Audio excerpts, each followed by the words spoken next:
Hi, this is John Fiala with Windermere Real Estate, and today we're going to take a look at an investment property. We're standing here in a house that's been demoed already, so give you a good idea of what kind of things go into a house when you turn around and sell it again.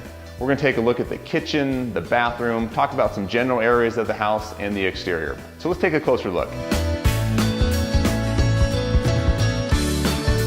So here we are in the kitchen. You can spend a lot of money here in the kitchen, but buyers love to have a great new kitchen when they walk into a house. So some things to consider about here in the kitchen is what type of cabinets are you going to use, and have you thought about the countertops? Are they going to be granite slab, quartz, or even a tile? Another thing to think about that can add up is the appliances. Will you include a refrigerator potentially? And another thing to think about also in the kitchen is what type of flooring are you going to use? In this kitchen, they're going to make a decision if they're going to use a tile floor or actually run the existing oak floors into the kitchen. So those are some of the things to think about with the kitchen.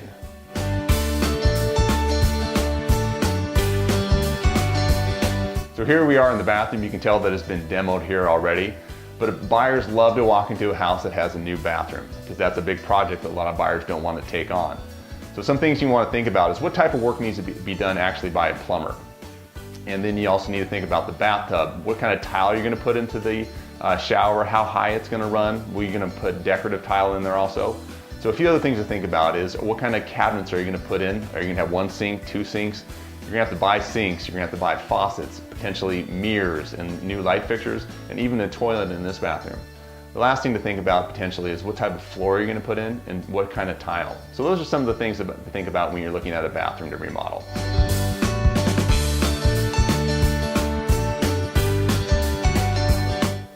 So there's a few other things you need to think about when you're looking at the interior of the house. First of all, you have to think about carpet. What type of carpet you're going to put in, how thick, the quality. And another thing you also need to think about is the interior paint. And paint can make a huge difference in a house. Are you going to do just the walls, the ceiling, potentially accent walls? Another thing also to think about is the doors. Will you be using the existing doors, buying brand new doors? And along with doors, are you going to update the hardware and hinges on that also? You also have to look at some of the existing floors that are in the house. Like this house has hardwood floors.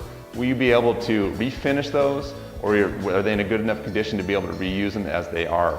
So those are some of the general ideas you can be able to think about on the interior of the house. So there's a few items that are hard to determine and when you're walking around to see if they are working okay. Hiring a licensed inspector is always a good insurance policy. And a few of those items are a hot water tank, to figure out the age and how that's working. The other thing is a furnace. A furnace can be very expensive, especially if there's broken heat exchangers, and that's just a safety issue also. But there's a couple things that are very hard to see, and that's up in the attic and down in the crawl space. And so when you're looking around normally with a house, you're not up in the attic looking around, and in the crawl space, there can be a lot of things that can go wrong down there. Potentially a cracked foundation, or potentially rodents in there, or even a lot of water damage potentially. So those are some of the things you might not be able to see very well.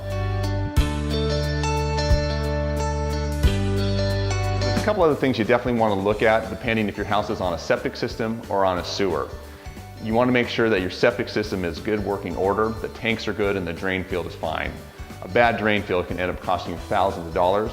And if you're in a house that has a sewer line, make sure the sewer line is okay, because sometimes there can be cracks or breaks in that sewer line or even tree roots coming in, and fixing the sewer line can be very expensive. So always keep that in mind. So here we are in the exterior of the house. The exterior can go a long way for buyers when they're looking at a new place to buy. So some things to consider are what condition is the roof in? Does it need to be replaced or can it just be cleaned off?